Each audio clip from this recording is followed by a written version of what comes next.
বাংলাদেশের রাজনৈতিক পট পরিবর্তনের পর আন্তর্জাতিক কূটনীতিতে ঘটেছে নাটকীয় পরিবর্তন। শেখ হাসিনা সরকার পতনের পর ভারত বাংলাদেশ সম্পর্ক অনেকটাই শীতল হয়ে পড়েছে। বাংলাদেশের জনগণের মধ্যেও ভারতের প্রতি আগ্রহ কমছে। অন্যদিকে পাকিস্তানের সঙ্গে সম্পর্ক গাঢ় হচ্ছে নজিরবিহীনভাবে। বলা যায় ভারত থেকে দূরত্ব বাড়ছে আর পাকিস্তানের সঙ্গে সম্পর্ক হচ্ছে গভীর। পাকিস্তান এখন কিভাবে বাংলাদেশের ঘনিষ্ঠ মিত্র হয়ে উঠছে? আন্তর্জাতিক কূটনীতির চিত্রই বা কিভাবে বদলে যাচ্ছে? ভারত বাংলাদেশ সম্পর্কে টানাপোড়েনের শেষই বা কোথায়? চলুন জেনে আসি।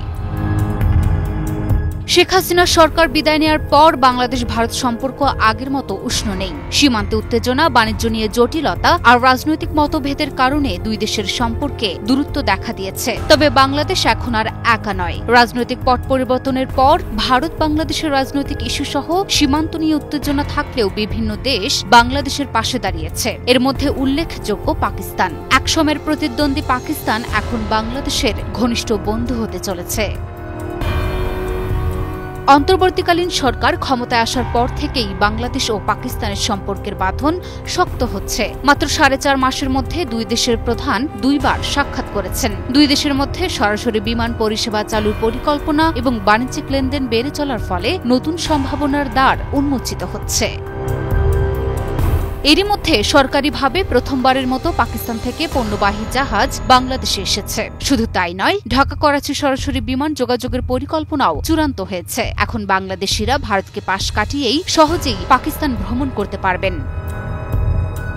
ইউনূস সরকারের অধীনে ভারতকে পাশ কাটিয়ে বাংলাদেশ ও পাকিস্তানের সম্পর্ক নজিরবিহীনভাবে ঘনিষ্ঠ হচ্ছে তা আর বলার অপেক্ষা রাখে না।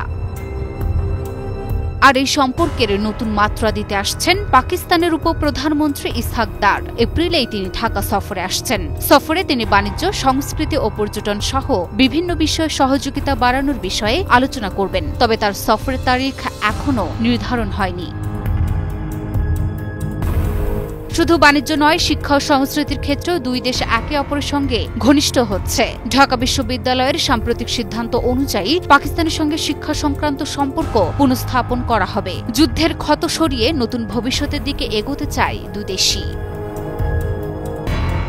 অন্যদিকে দক্ষিণ এশিয়ার কূটনীতিতে ভারত বাংলাদেশ সম্পর্ককে একসময় সবচেয়ে গুরুত্বপূর্ণ বলে বিবেচনা করা হতো। সেই সম্পর্ক এখন টানাপোড়েনের মুখে। এরই মধ্যে বাংলাদেশিদের জন্য ভিসা কার্যক্রম বন্ধ করেছে ভারত। ভারতীয় গণমাধ্যম বিভিন্ন ইস্যুতে বাংলাদেশের সমালোচনা করছে, যা উত্তেজনা আরও বাড়াচ্ছে। এই সংকট ভারত ও বাংলাদেশের সম্পর্ক নিয়ে নানা সন্দেহের সৃষ্টি করেছে। বিশ্লেষকরা বলছেন, রাজনৈতিক হস্তক্ষেপ আর অভ্যন্তরীণ সমস্যার সমাধান না হলে এই সম্পর্ক ভেঙে পড়ার আশঙ্কা আছে। এজন্য দরকার শান্তিপূর্ণ আলোচনা এবং পারস্পরিক বোঝাপড়া।